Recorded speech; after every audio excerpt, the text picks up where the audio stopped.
पूज्य आचार्य भगवान स्वर उमा स्वामी महामंडराज जी की, परम पूज्य आचार्य गुरुवर श्री गणाचार्य विराग सागर गुरुदेव की, परम पूज्य चर्या श्रमणी विशुद्ध सागर गुरुदेव की, परम पूज्य चरणाचार्य आचार्य भगवान स्वर विनम्र सागर गुरुदेव की, द्वादशांग दिनवाणी माता की।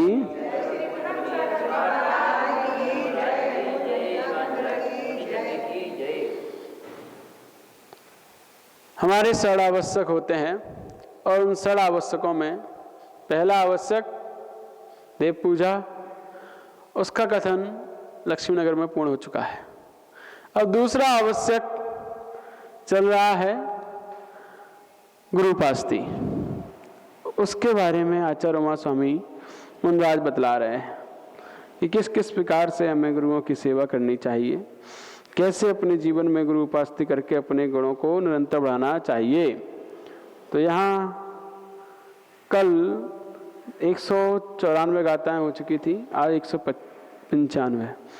विनयो विनयो विदुषां कार्यस् चतुर्धा धर्म सिद्धया विलीन गुरोश्चित्तम रंजते हर्निशं ननु। तो यहाँ कहा जा रहा है मुनिराज सम्यक दर्शन, सम्यक ज्ञान, सम्यक चारित्र को धारण करने वाले है ना, इसलिए उनमें रहने वाले सम्यक दर्शन का विनय करना चाहिए और सम्यक ज्ञान का विनय करना चाहिए, सम्यक चारित्र का विनय करना चाहिए तथा उन मुनिराज का उपचार रूप विनय करना चाहिए। इस प्रकार धर्म रूप श्रेष्ठ बुद्धि धारण कर विद्वानों का विनय 4 प्रकार से करना चाहिए। विनय करने से गुरु का हृदय रात दिन प्रसन्न रहता है। तो यहाँ कह रहे विनयन गुरु चित्तम रम्यते हर्निशं ननु। तो विनय करने से क्या होता है, गुरुओं का चित्त रात दिन निरंतर प्रसन्न रहता है। उससे क्या होगा, उससे हमारे जीवन में जब गुरु प्रसन्न रहेंगे तो उनसे मिलने वाला ज्ञान, उनसे मिलने वाला आशीर्वाद कई गुना अधिक फलित होगा यदि वो प्रसन्न रहेंगे तो। और प्रसन्न नहीं है तो आपने वस्तु किया, ठीक है आशीर्वाद दे दिया, लेकिन वो कोई फलित नहीं होगा। तो इसीलिए हमें सम्यक दर्शन की विनय करने के लिए, सम्यक ज्ञान की विनय करने के लिए, सम्यक चारित्र की विनय करने के लिए, इन तीनों को धारण जिन्होंने किया है ऐसे गुरु की विनय करना चाहिए। क्योंकि सम्यक ज्ञान, सम्यक दर्शन, सम्यक चारित्र के सहित गुरु होते हैं और इन तीनों को वो एक साथ लिए हुए जीवन जीते हैं। तो उनकी विनय करने से दर्शन ज्ञान चारित्र की विनय अपने आप ही हो जाती है। तो इसीलिए हमें निरंतर अपने जीवन में दर्शन ज्ञान चारित्र की विनय किस लिए की जाती है? कोई भी काम किया जाता है तो क्यों की जाता है? विनय क्या है?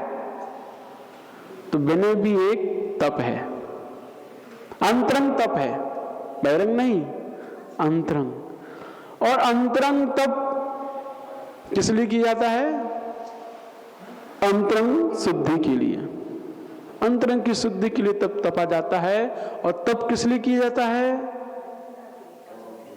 कर्मक्षयार्थम, कर्मों के क्षय करने के लिए तप किया जाता है। तो विनय भी क्या है? एक तप है। यदि आप अपने कर्मों का क्षय करना चाहते हो तो आपके अंतरंग में भी श्रेष्ठ विनय होना आवश्यक है, अन्यथा कर्मों का क्षय नहीं हो सकता है। सम्यक दर्शन ज्ञान चारित्र की विनय होगी तभी आगे चलकर वह प्राप्त हो पाएगा। और ज्ञान चारित्र दर्शन की विनय जिसके पास वह है उसकी विनय करने पर ही प्राप्त होगा। तो इसीलिए हमें निरंतर गुरुओं की विनय करनी चाहिए जिससे हमारे अंतरंग में दर्शन ज्ञान चारित्र की वृद्धि हो।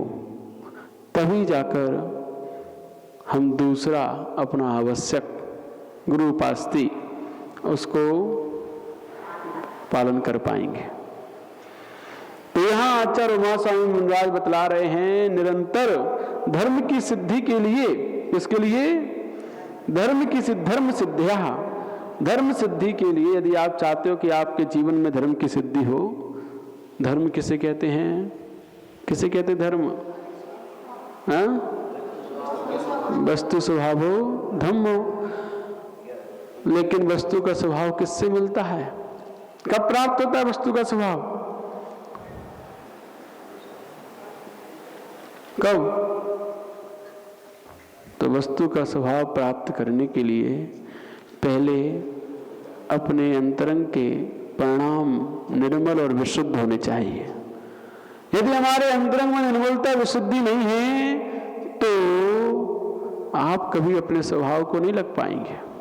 अपने स्वभाव तक पहुंचने के लिए आंतरिक निर्मलता, आंतरिक विशुद्धि परम आवश्यक है, और वो विनयवान होने पर ही आती है।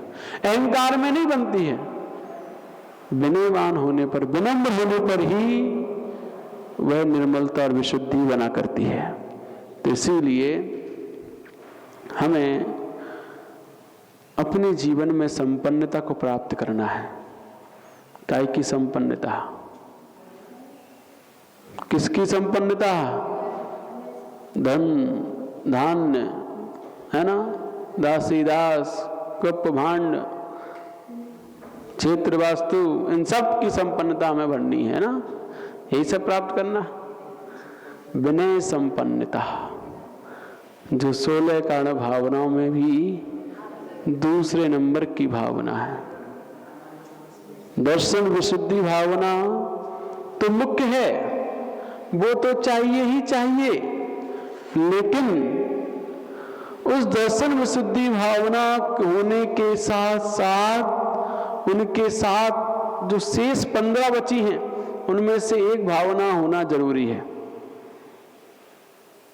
क्योंकि सम्यक दर्शन के साथ यदि 15 में से कोई सी एक भावना भाई जाती है तब जाकर तीर्थंकर प्रकृति का बंध होता है। तो दर्शन विशुद्धि तो सबके लिए आवश्यक है। पूरी की पूरी 15 भावनाओं में दर्शन विशुद्धि आवश्यक है। ये दर्शन विशुद्धि नहीं है, आप शेष भावनाएं भा रहे हैं तो तीर्थंकर प्रकृति बंध नहीं होगा। दर्शन विशुद्धि के साथ अन्य भावनाएं भानी पड़ती हैं। तो दूसरे नंबर की तो मुख्य कह दी हमने दर्शन विशुद्धि, तो पहले नंबर पर कौन सी आई? अब विनय संपन्नता। तो पहले नंबर की इस अपेक्षा से देखा जाए तो जब हम अपने अंतरंग में संपन्न होना चाहें तो किससे हो? विनय से।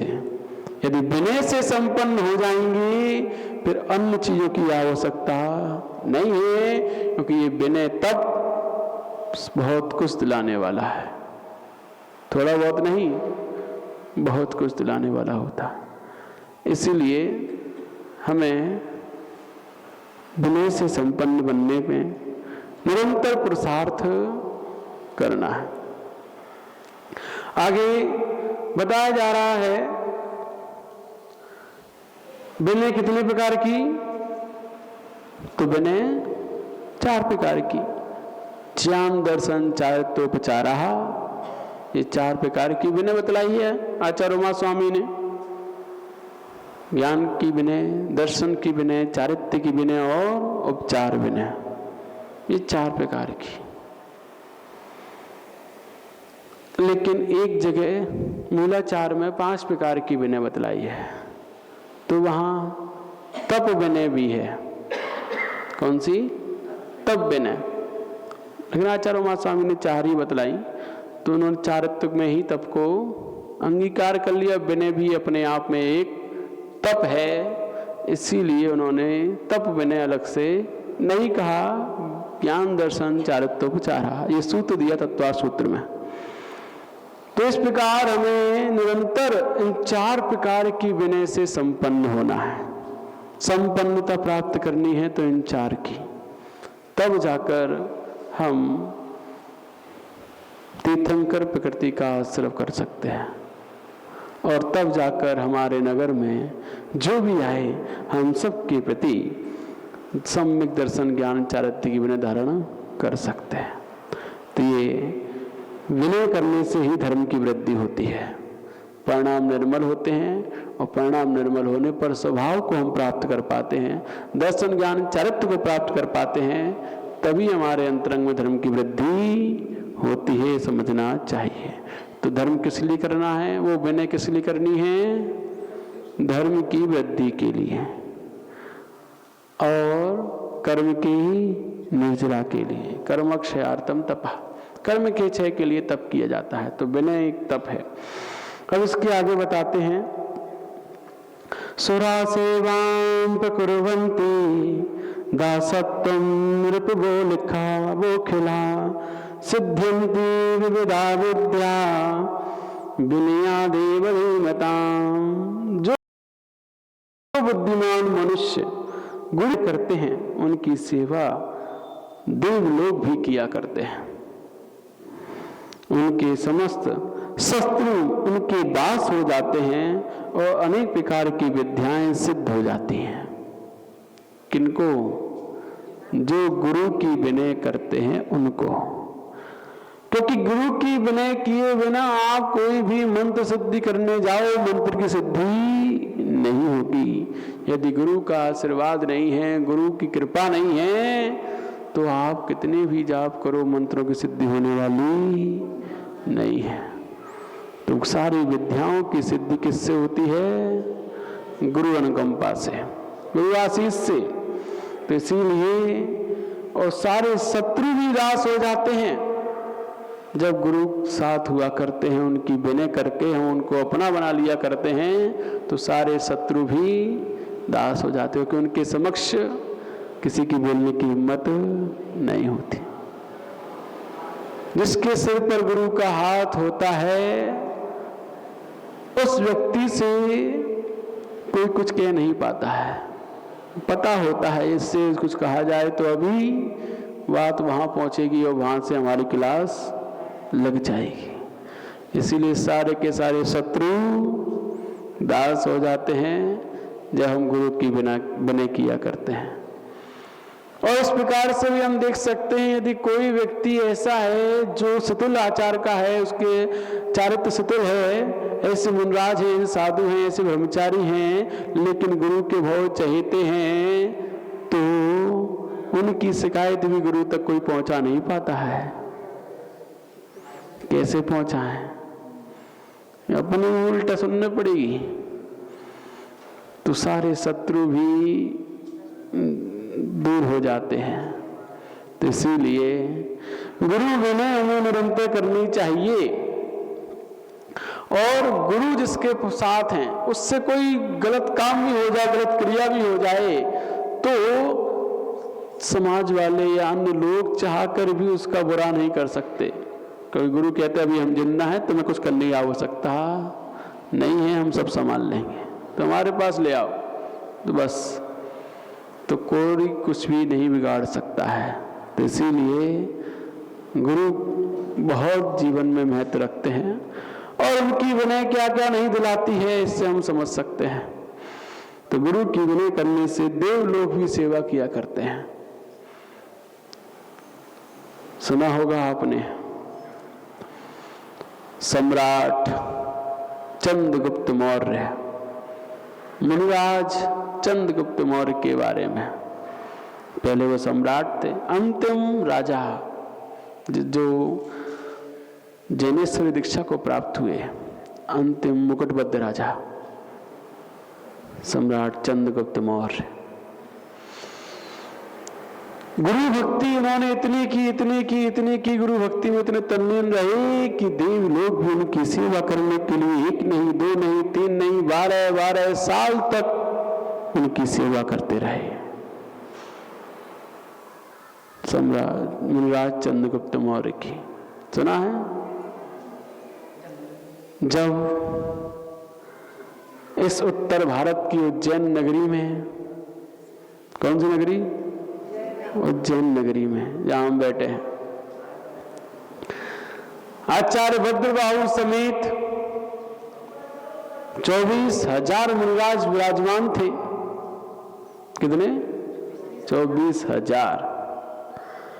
और जिसमें से जब आचार्य भद्रबाहु ने रात्रि में स्वप्न देखा और स्वप्न में उन्होंने क्या देखा, स्वप्न में उन्होंने देखा कि 12 फन का सांप फुंकार रहा है जोर जोर से।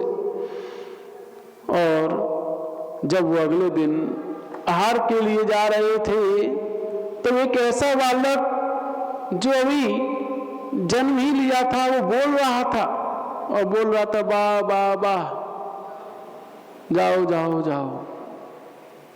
तब आचार्य भद्रबाहु स्वामी निमित्त ज्ञानी सुत केवली उन्होंने जान लिया कि इस उत्तर भारत में 12 वर्ष का काल पड़ने वाला है, इसीलिए बालक रोक रहा है, यहां मत जाओ, लौट जाओ। तो वह अपने समस्त शिष्यों को आज्ञा दिया करते हैं और कहते हैं कि अब हमें दक्षिण भारत की ओर विहार करना उचित है, तभी जाकर हम अपने मुनि धर्म का पालन सही तरीके से कर सकते हैं, पूर्ण रूपेण मुनिचर्या निभा सकते हैं, अन्यथा नहीं कर पाएंगे। यहाँ पर अकाल पड़ेगा, 12 वर्ष तक पानी गिरेगा नहीं, वर्षा होगी नहीं, खेती उत्पन्न फसल उत्पन्न होगी नहीं, भुखमरी फैल जाएगी, मुनि धर्म यहाँ नहीं चल सकता है। चलिए दक्षिण भारत की ओर चलिए। तो आचार्य भद्रबाहु स्वामी ने जब समस्त शिष्यों से कहा तो 12,000 शिष्य तो आचार्य श्री के साथ चलने को तैयार, और 12,000 शिष्य उज्जैन वालों की बातों में आ गए। उज्जैन वालों ने कहा, हे महाराज, चिंता की कोई बात नहीं है, हमारे यहाँ खूब धन धान भरा पड़ा हुआ है, 12 साल तक यहाँ अकाल पड़ता है, तो इतना हमारे पास अनाज है कि 12 साल तक कमी नहीं आएगी। आपकी आहारचर्या निर्विघ्न चलती रहेगी, आप तो यही रहो, आप हमें छोड़कर मत जाओ। तो जिनसे कुछ लोग जुड़े हुए थे जिन मुनराज से, उन्होंने अब उनसे कहा और वो उनके मुंह में आकर रुक गए, गुरु की बात को नहीं माना। तो 12,000 शिष्य यही उज्जैन में रुक गए और 12,000 दक्षिण भारत की ओर विहार कर गए।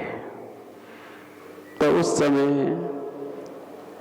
ये कथा आपने सुनी होगी कि यहाँ फिर उस समय भुखमरी फैली, लोगों का निकलना दुश्वार हो गया। मुनराज आहार करने जाते थे तो उनका भरा हुआ पेट देखकर लोग भूख से जो तड़प रहे होते हैं, वो एक दिन उनको पकड़ लेते हैं, पकड़कर उनका पेट फाड़कर उनका अन्न खा लेते हैं। तो जब ऐसा वो देखा, एक मुनराज के साथ ऐसा होता हुआ, तो उन्होंने कहा कि अब बाहर निकलना मुश्किल है। तब उन्होंने कैसे किया जाए, क्या किया जाए, श्रावक तो आएगा नहीं यहाँ हार लेकर, रास्ते में छीन लिया जाएगा, कैसे क्या करें। तो उन्होंने कहा कि हम वस्त्र पहनकर आएंगे जिससे पेट दिखाई ना दे। और रास्ते में कुत्ते वगैरह परेशान करने लगे। जब वस्त्र पहन लिए, कंबल ओढ़ लिया, तो कुत्ते परेशान कर रहे, तो डंडा भी रख लिया। तो इस प्रकार से वहां से एक नई परंपरा, श्वेतांबर परंपरा चालू हो गई। लेकिन बात हमारी दूसरी है। तो जो 12,000 शिष्य दक्षिण भारत की ओर गए थे, तो वहां पर गोमटेश्वर जैसे ही आया श्रवणबेल गोला, तो वहां पहुंचते ही आचार्य भद्रबाहु ने कहा कि अब मेरी समाधि का समय है, अंतिम समय चल रहा है, मैं इससे आगे नहीं जाऊंगा, आप सभी लोग तमिलनाडु की ओर जाइए। अभी हम कहां पर हैं? कर्नाटक में। गोमटेश्वर कहाँ है? कर्नाटक में। अभी और आगे जाइए आप, समुद्र के किनारे तमिलनाडु, वहां पर जाकर 12 साल निकालिए, कोई दिक्कत नहीं आएगी आपकी मुनिचर्या में। तो आचार्य विशाखाचार्य सहित समस्त 12 शिष्य उनके साथ विशाखापट्टनम की ओर गए, तमिलनाडु की ओर गए। और आचार्य विशाखाचार्य वहाँ अधिक रहे, अधिक समय तक, इसी के लिए उसका नाम क्या पड़ा? विशाखापट्टनम। वहाँ के राजा ने उन आचार्य के नाम से उस नगर का नाम रख दिया। उस समय तमिलनाडु में बहुत जैन धर्म का विस्तार था, बहुत अधिक अनुयायी थे जैन धर्म के, बहुत अधिक फलता फूलता जैन धर्म था, क्योंकि कलिंग देश उसे ही कहा जाता था। मगध राज्य, कलिंग राज्य, दो राज्य प्रसिद्ध हुए हैं। तो कलिंग राज्य उधर ही दक्षिण में, तो उस ओर अधिक जैन धर्म की प्रभावना थी तमिलनाडु में उस समय जब आचार्य भद्रभाऊ स्वामी यहाँ थे तब। लेकिन उसके पश्चात वहां पर द्वेष वसात समस्त जैन साधुओं को, जैन श्रावकों को मारा गया। किस प्रकार से मारा गया? वहां पर एक मंदिर आज भी है, और उस मंदिर में आज भी उस चीज के प्रतीक चिन्ह हैं, और ऐसे त्रिशूल गड़े हुए हैं जमीन में, और वहां के क्रूर लोग और कोई और नहीं, जिन्हें आज हम अपना हितैषी मानते हैं, वे ही लोग। कौन कौन? हाँ, वही लोग। उन्होंने ऐसे उठा कर यूं उठाते थे साधुओं को, वो तो उपसर्ग समझकर बैठे रहते थे, और उनको यूं उठाते थे और यूं उठा के उस त्रिशूल के ऊपर यूं बिठाल देते थे। ऐसे करके उन्होंने हजारों साधुओं का वहां पर नरसंहार किया। पूरा तमिलनाडु में जैन धर्म खत्म कर दिया। सब लोग वहां से पलायन कर गए जो बच गए ऐसी क्रूरता को देखकर। और आज वहां तमिलनाडु में एक भी शायद ही कोई घर हो जैन। तो कहने का मतलब यह है कि वहां बहुत बात की बात है, लेकिन जब 12 साल तक आचार्य विशाखाचार्य समस्त मुनराज विशाखा वो तमिलनाडु की में रहे, तब आचार्य भद्रभाऊ स्वामी गोमटेश में श्रवणबेल गोला चंद्रगिरी पर्वत पर रुक गए थे। तो उन्होंने कहा था कि सभी लोग जाइए। तो चंद्रगुप्त मौर्य ने कहा कि नहीं, मैं नहीं जाऊंगा, मैं आपको छोड़कर नहीं जाऊंगा। आपका अंत समय चल रहा है और आप अकेले यहां रहेंगे। नहीं नहीं, ये उचित नहीं है, मैं आपको अकेला छोड़कर नहीं जाऊंगा, मैं ये आज्ञा आपकी पालन नहीं करूंगा। आपकी समस्त आज्ञा मुझे स्वीकार है, लेकिन ये आज्ञा मुझे स्वीकार नहीं है कि मैं आपको छोड़कर जाऊं। तो तब चंद्रगुप्त मौर्य जो मुनराज थे, तो आचार्य भद्रभाऊ स्वामी ने बहुत कहा चले जाओ, यहाँ तुम्हारी चर्या का पालन कैसे होगा, यहाँ आसपास कोई घर नहीं है, किस प्रकार से तो अपनी चर्या पालन करोगे, कैसे मुनि बनकर जीवन जियोगे, चले जाओ। वो नहीं माने, नहीं आपको छोड़कर हम नहीं जाएंगे। तो अगर ठीक है, तो जब अगले दिन उन्होंने कहा, सब मुनराज चले गए बाकी के, चंद्रगुप्त मौर्य और आचार्य भद्रभाऊ स्वामी शेष रह गए।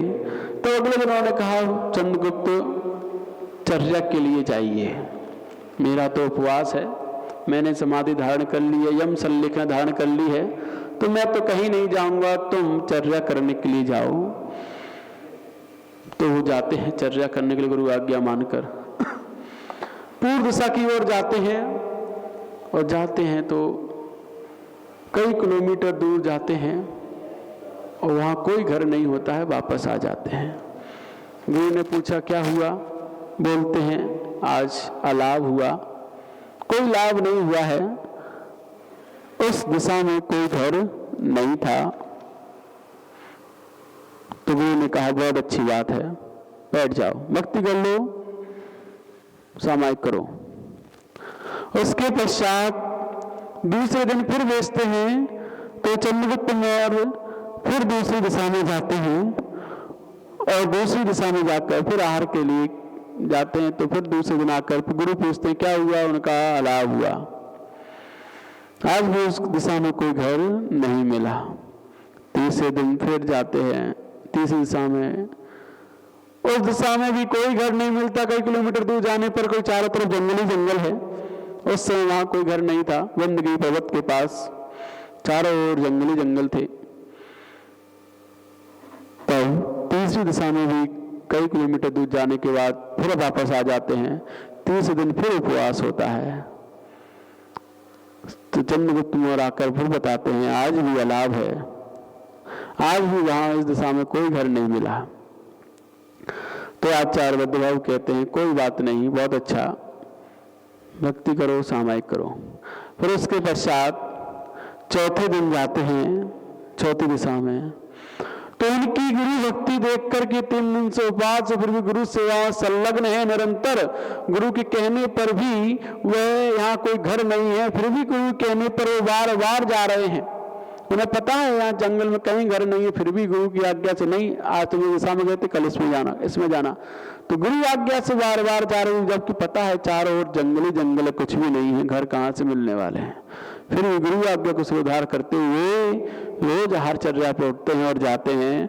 ऐसा जब देखा देवों ने, उनकी विनय भाव को देखा, तो देवता लोग चौथे दिन चौथी दिशा में जिस हो चंद्रगुप्त मुनिराज गए थे, उस दिन उस दिशा में उन्होंने पूरा नगर बसा दिया और नगर बसाकर उनका वहां पड़गान किया और पड़गान करके उनके आहार कराए। तो कहने का मतलब जहां गुरु की विनय होती वहां देवता भी आकर सेवा किया करते हैं। तो जब चौथे दिन वो लौट कर आए तो उन्होंने बतलाया आज गुरुदेव निरंतर आहार हुए हैं और इस दिशा में नगर है। तो गुरु ने कहा चंद्रगुप्त हम तुम्हारी चर्या से बहुत प्रसन्न हुए, 3 दिन तुम्हें कोई भी नहीं मिला तो हम तो ये सोच रहे तुम यहाँ कैसे रहोगे इस घने जंगल में, कहीं तुम कंदमूल खाकर तो नहीं जीवन बिताओगे, लेकिन तुम परीक्षा में पास हुए हो, 3 दिन तुमने उपवास किया और तुमने आज नगर की खोज कर ली है। अब मैं निश्चिंत हूँ, तुम्हारी चर्या निर्विघ्न पालन हो सकती है। तो वह मुनिराज आचार्य बद्रभाव स्वामी निश्चिंत होकर समाधि संलेखना को प्राप्त हुए और उन्होंने देह त्याग किया। चंद्रगुप्त मौर्य ने वहीं पर जहां आचार्य बद्रभाव स्वामी ने देह त्याग किया था वहीं उनके चरण बनाए हुए, चरण बनाकर 12 वर्ष अकेले हैं, अब कहाँ जाएं, विहार कैसे करें, एकल बिहारी की आज्ञा नहीं पंचम काल में विहार करने की। तो वो वहीं पर 12 साल तक रहे, गुरु के चरणों को पूजते रहे, उनकी वंदना करते रहे और रोज उसी दिशा में आहार करने जाते जिस दिशा में देव लोग नगर बसाने आते थे। तो 12 साल तक देवता लोग उनकी गुरु भक्ति से प्रेरित होकर उनको आहार कराते रहे और वो वहां रोज जाकर करते रहे। तो जब विशाखाचार्य आचार्य सह पूरे 12,000 मुनिराजों का संग तमिलनाडु से कर्नाटक की ओर बढ़ा, जब 12 साल पूर्ण हो गए, काल समाप्त हो गया, तो उन्होंने देखा कि किस प्रकार से चंद्रगुप्त वहां रुक गया था, गुरु की आज्ञा को स्वीकार नहीं किया था, कैसे उसने 12 साल निकाले, उन्हें कैसे जीवन जिया होगा, जरूर नष्ट हो गया होगा, कोई भी उसे नमस्ते नहीं करेगा यदि मिलता है तो इस प्रकार की आज्ञा सब समस्त मुनिराजों को दी गई। और जब वहां समस्त संघ पहुंचा चंद्रगिरी पर्वत पर और वहां चंद्रगुप्त मौर्य विराजमान थे, गुरु चरणों की भक्ति कर रहे थे, तल्लीन थे गुरु भक्ति में। तो वहां पूरा संघ पहुंचा तो वो खड़े होकर सबके उन्होंने अभिवादन किया, सबको नमोस्तु किया, लेकिन किसी ने उनको नमोस्तु नहीं किया, क्योंकि क्या पता 12 साल कैसे निकाले हैं, मैंने चर्या की है कि नहीं की, क्या पता, भ्रष्ट तो नहीं हो गए थे। ये शंका उनके मन में थी, संदेह था, इसीलिए किसी ने नमोस्तु नहीं किया। और फिर जब चंद्रगुप्त मौर्य मुनिराज ने सबसे कुशल सेम पूछी, रत्नत्रय आदि की, उसके बाद बैठ गए, फिर वहां कहा सामायिक वो आहार की बेला हो रही है, आहार किस ओर चलना है। तब चंद्रगुप्त मुनिराज कहते हैं इस दिशा में नगर है, मैं रोज इसी दिशा में आहार करने के लिए जाता हूं, आप सब भी चलिए। तो वो कहते हैं ठीक है चलिए। तो देखते हैं कि इस घोर वीरान जंगल में इधर नगर कहां से आ गया। फिर भी ये कहता है तो चलते हैं इनके पीछे पीछे। तो चंद्रगुप्त मुनिराज आगे और उनके पीछे पूरे 12,000 मुनिराज उसी दिशा में बढ़ रहे थे आहार के लिए। जब वहां पहुंचते हैं और वहां देखते हैं इतना सुंदर नगर और सब के वहाँ आहार होते हैं निरंतराय। फिर उसके पश्चात सब लोग आहार करके जब वापस आ जाते हैं, लेकिन एक छुल्लक जी का कमंडल वहीं रह जाता है। और छुल्लक जी का कमंडल जब वहां रह जाता है तो वह गुरु से आज्ञा लेते कि गुरुदेव मेरा कमंडल तो वहीं जहां मेरे आहार हुए वहीं रह गया है, मैं पुनः लेने जा रहा हूं।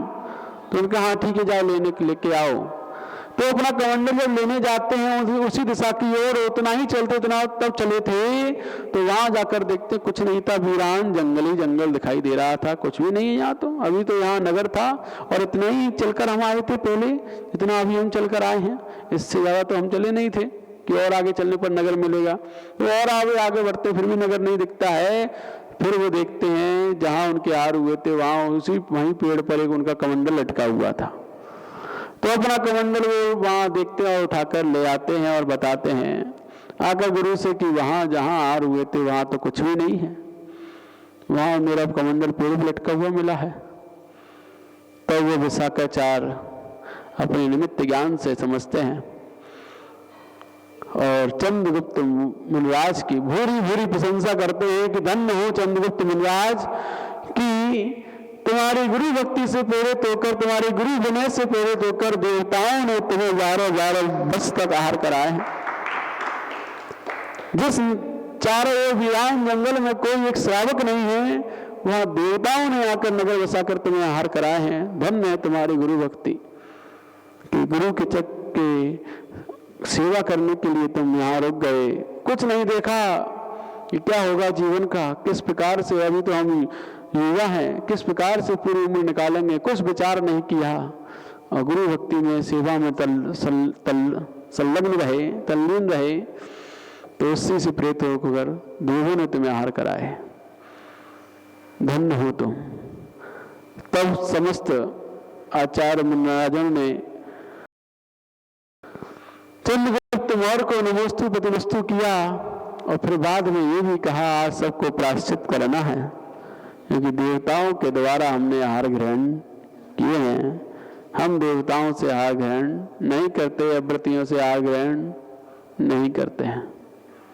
तो इसीलिए सबने केशलोच पूर्वक उपवास किया और चंद्रगुप्त मौर्य ने तो 12 साल ग्रहण किए थे, तो उनको अलग से प्रायश्चित मिला होगा, जो भी मिला होगा।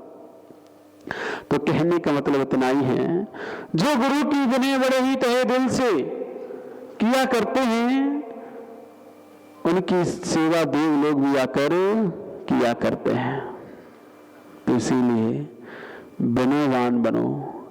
विनयवान बनने पर निरंतर हमारे जीवन में हमारे शत्रु सारे दास हो जाते हैं, शत्रु दूर हो जाते हैं, देव भी हमारे सेवक हो जाते हैं और अनेक प्रकार की विद्याएं की सिद्धि हो जाती है, ज्ञान की वृद्धि हो जाती है, क्षोभसम बढ़ने लगता है। किससे?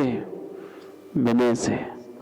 तो ये सब चीजें हमारे अंतरंग में गुरु उपासती, गुरु सेवा, गुरु विनय, दूसरा जो हमारा आवश्यक है, इसको पालन करने से प्राप्त होती है। तो इसलिए हमें निरंतर गुरु की विनय तन मन धन तीनों प्रकार से निरंतर करनी चाहिए। यही हमारा दूसरा आवश्यक है। अब इसके आगे बतलाते हैं, गुरु उपास्ति मथोक्त्वा च वक्षे स्वाध्याय संयम तपोदानं च भव्यानां सुख सिद्ध्यर्थमीप्सितम्। इस प्रकार गुरु की उपासना का स्वरूप कहा।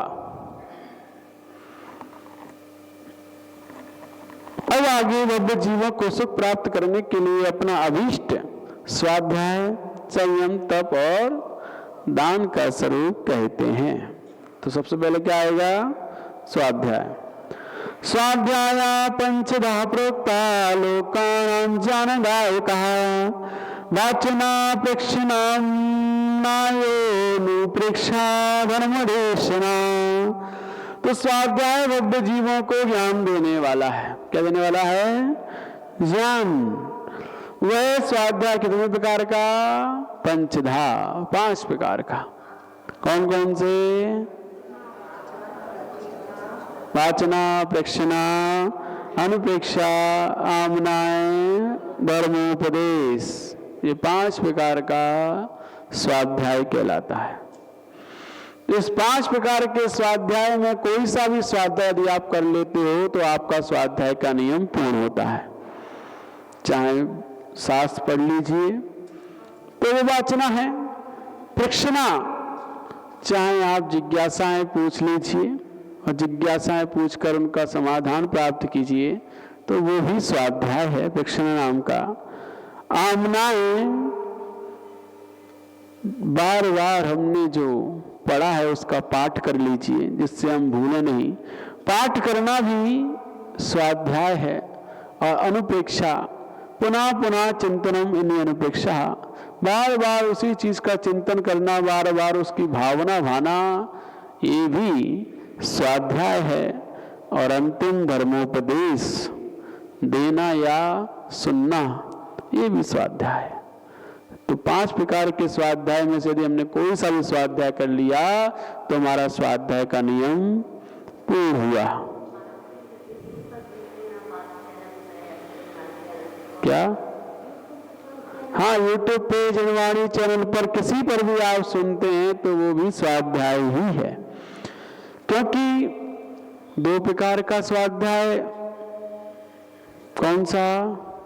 एक सामने जनवाणी को विराजमान करके, है ना, और एक डिजिटल जनवाणी को विराजमान करके।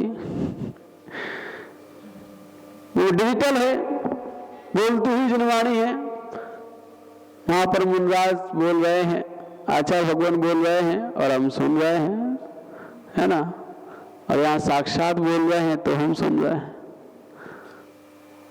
बात एक ही है, चाहे वो यूट्यूब पे सुनो, जनवाणी पे सुनो, चाहे साक्षात सुनो, बस अपने चित्त को जनवाणी के रसपान में लगाओ, वही स्वाध्याय है ना। तो इस प्रकार 5 प्रकार का स्वाध्याय कहा जाता है। जो भी हो जाए समझना हमारा नियम पूर्ण हुआ। आगे रीति वाक्यार्थ संदर्भ हीना वाच्या न वाचना संदेहान व्यक्ता गुरु पार्श्वे ही प्रेक्षणा आमनाय शुद्ध संगोसो नुप्रेक्षाय नुपचिंतनम धर्मोपदेशेत्येवं स्वाध्याय पंचधा भवेत्। तो यहाँ बताए हैं 5 प्रकार के स्वाध्याय कौन कौन से होते हैं, उनकी परिभाषा। तो यहाँ कह रहे हैं रीति वाक्यार्थ संदर्भ ही ना वाच्या न वाचना, अर्थात ये वाचना रीति वाक्य अर्थ और संदर्भ रचना सहित होती है। वाचना कैसे होती है? रीति वाक्य अर्थ संदर्भ ये सब चीज उसमें बतलाई जाते हैं। तो वाक्य ये गाथा पढ़ो, फिर गाथा का अर्थ समझाओ, फिर उसके बारे में रीति बतलाओ, आदि आदि सब संदर्भ, किस संदर्भ में ये बात कही जा रही है, क्या अपेक्षाएं हैं, ये सब समझाना वाचना कहलाती है। केवल शास्त्र को पढ़ के बंद कर रख देना वाचना नहीं है, हर चीज समझना चाहिए उसमें। तो वाचना पढ़ने को और पढ़ाने को कहते हैं, और ये वाचना रीति वाक्य अर्थ और संदर्भ रचना सहित होती है। रीति वाक्य अर्थ और संदर्भ से रहित वाचना कभी नहीं होती। अपना संदेह दूर करने के लिए गुरु के समीप जाकर उनसे वस्तु का स्वरूप पूछना प्रेक्षणा नाम का स्वाध्याय है, जो रोज शाम को यहाँ 6:15 बजे होता है ना। और शुद्धता पूर्वक कंठस्थ करना पढ़ना ये आमनाय नाम का स्वाध्याय है। शुद्धता पूर्वक निरंतर उसका पाठ करना।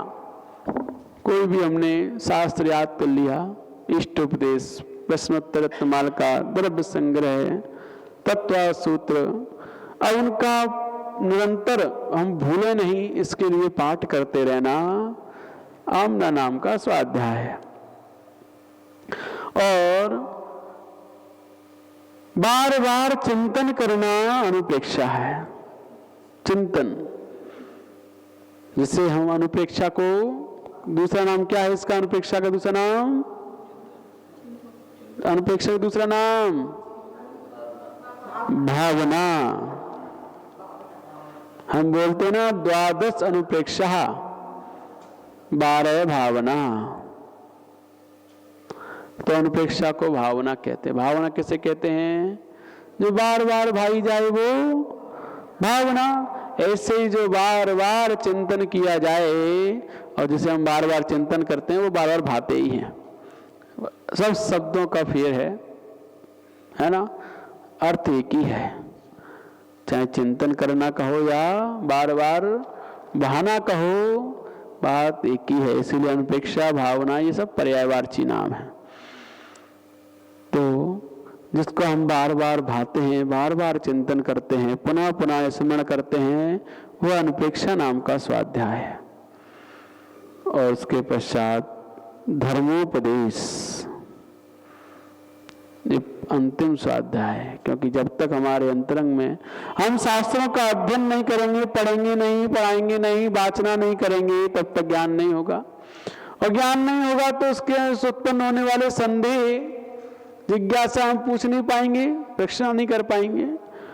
और प्रश्न करने के बाद हमारा ज्ञान सुलझ जाता है तो अब उसको बार बार भाना अनुप्रेक्षा है और उसको हम कभी भूले नहीं। इसीलिए आमना बार बार पाठ करते रहो। और पाठ करने के बाद जब आपके अंतरंग में पूर्ण ज्ञान हो जाएगा तभी आप धर्मोपदेश दे पाओगे।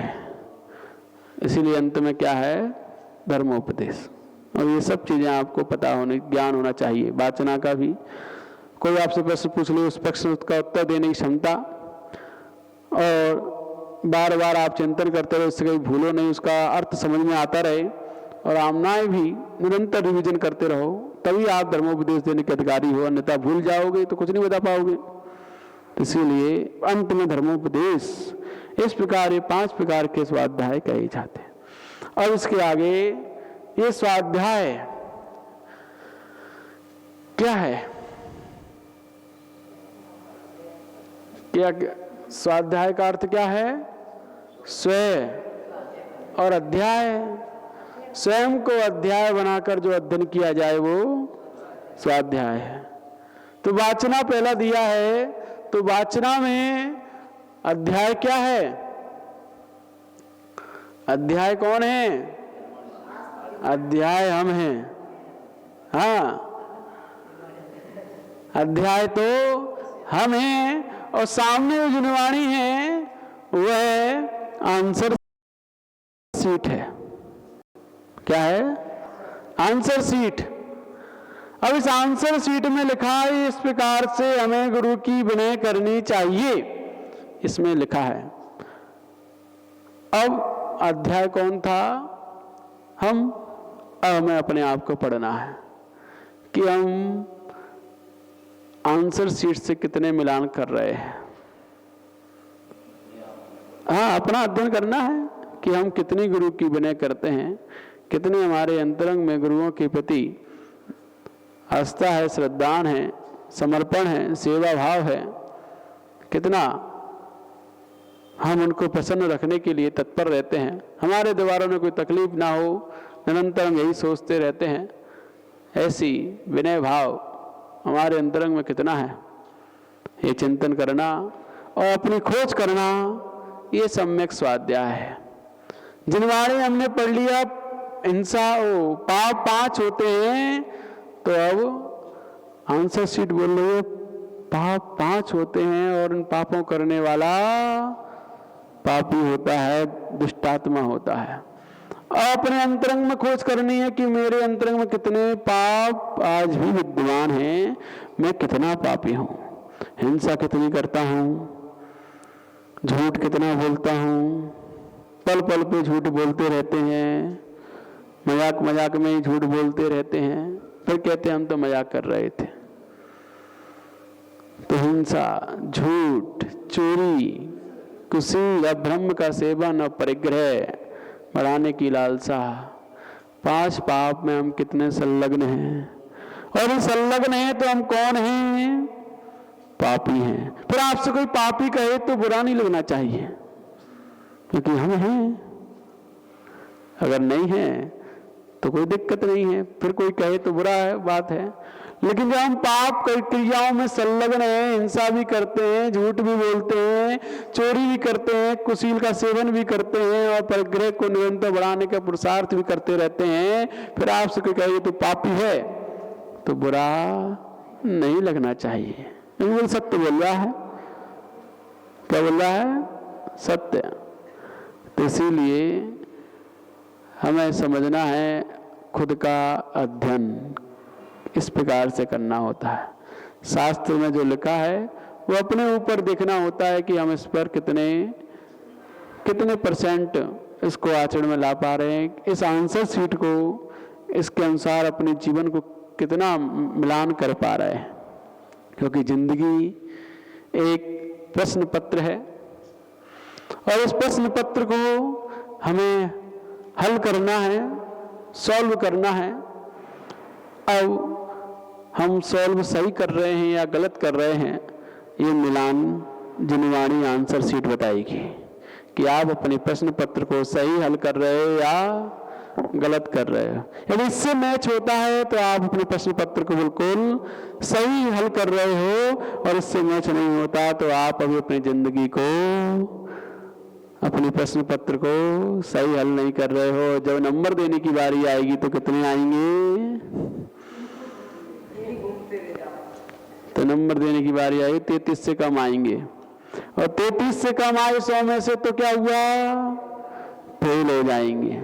तो इसीलिए इतना पुरुषार्थ तो करते रहो कि 33 से ऊपर आ जाए, पास तो हो ही जाए, है ना।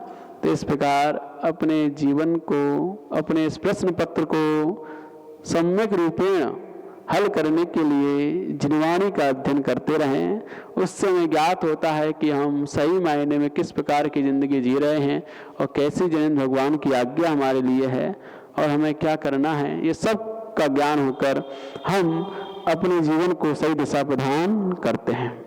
तो इस प्रकार ये स्वाध्याय कहलाता है, सम्यक स्वाध्याय, स्वयं का अध्ययन, जिनवाणी से मिलान और उसके अनुसार अपना जीवन।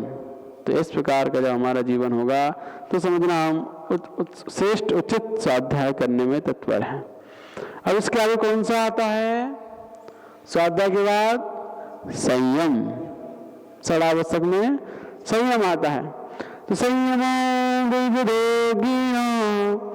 आद्यस्य चंद्र संयम इंद्रियार्थे निवृत्त्युत्थो द्वितीय प्राण संयम। संयम दो प्रकार का है, एक इंद्रिय संयम और दूसरा प्राणी संयम। इंद्रिय और प्राणी, तो इंद्रियों के विषयों का त्याग करना इंद्रिय संयम है। अपनी इंद्रियों पर कंट्रोल करना, नियंत्रण करना। इंद्रिय तो बहुत कुछ मांगती हैं। स्पर्श इंद्रिय हल्का भारी, ठंडा गरम, कठोर नरम और सूखा चिकना, ये स्पर्श इंद्रिय के 8 विषय हैं। बार बार मांगते हैं कि मुझे ये सब चाहिए। ऐसे ही रसना इंद्रिय के 5 विषय हैं, खट्टा मीठा चरपरा तीखा कसैला, नहीं खट्टा मीठा तीखा कड़वा और कसैला। तो ये 5 विषय मांगती है रसना इंद्रिय। घ्राण इंद्रिय सुगंध दुर्गंध 2 विषय हैं। जिसको दुर्गंध पसंद है वो दुर्गंध मांगता है, जिसको सुगंध पसंद है वो सुगंध मांगता है। दुर्गंध पसंद है किसी को कि नहीं है? हैं? सुगर को वो वहीं रहता है। हाँ, तो वो कहते हैं जिसको जो पसंद है वहीं रहता है, तो वो वहीं उन्हें आनंद आ रहा है। कसाई लोगों को जहाँ हमें बदबू आती है, हम नाक बंद करके निकलते हैं, वहीं बैठे रहते हैं, वही करते रहते हैं, उन्हें वही अच्छी लग रही है। तो 2 विषय हैं, दुर्गंध और सुगंध। किसी के कुछ विषय, किसी के कुछ विषय है। जैसे कड़वा किसी को पसंद नहीं है, लेकिन ऊंट वही खाता है। नीम उसे मीठी लगती है और हमें कड़वी लगती है। तो सब प्रकार के विषय अलग अलग लोगों के लिए हैं, लेकिन विषय हैं ये। तो लोग कहो कि दुर्गंध विषय नहीं है, दुर्गंध कोई चाहता ही नहीं। अरे बहुत है दुर्गंध को चाहने वाले भी। तो इसीलिए वही विषय है, सुगंध भी और दुर्गंध भी। और आंख के विषय है 5। कौन कौन से? काला, काला, लाल, सफेद, हरा और पीला। तो ये 5 रंग इंद्रियों, स्पर्श चक्षु इंद्रिय के विषय और कर्ण इंद्रिय के सारे गामा पाधानी, ये 7 विषय कर्ण इंद्रिय के हैं। तो इस प्रकार इन 27 विषयों में निरंतर ये इंद्रियां बलवती रहती हैं, मांगती रहती हैं अपने अपने विषयों को। और जो इनको कंट्रोल नहीं कर पाता, इनके विषयों में तल्लीन रहता है, वह कभी संयमित नहीं जीवन जी पाता। तो इसीलिए इन पर कंट्रोल करो, तभी इंद्रिय संयम होगा। इसके बाद 6 कायिक की जीवों की रक्षा करना, दया पालन करना प्राणी संयम है। 6 कायिक जीव, एक इंद्रिय स्थावर 5 प्रकार के और एक 6 वो तिरस्का है। तो ऐसे 6 कायिक जीव की निरंतर दया भावना रखना, उनकी रक्षा के उपाय करना, ये प्राणी संयम है। अपना जीवन ऐसा होना चाहिए जिससे कम से कम हिंसा हो, ऐसा व्यापार होना चाहिए जिससे कम से कम हिंसा हो, यही प्राणी संयम है। मतलब जीवों की रक्षा करने के उपाय हेतु हम वही व्यापार करते हैं, इसमें कम से कम हिंसा होती है। तो इस प्रकार की भावना प्राणी संयम कहलाती है। और इन 2 संयमों को जो करता है गृहस्थ जीवन में रहते हुए, वह अपने ये चौथा कर्तव्य, संयम कर्तव्य का पालन करता है। ठीक, इसके आगे पर कल समझने का प्रयास करेंगे। आज अपना समय पूर्ण हुआ। अथ आपराणिक स्वाध्याय निष्ठापन क्रियायाम पूर्वाचार्योनुक्रमेण सकल कर्मक्षयार्थम भाव पूजा वंदना स्तव समेतम श्री सुत भक्ति काय सर्गम कुर्वेहम।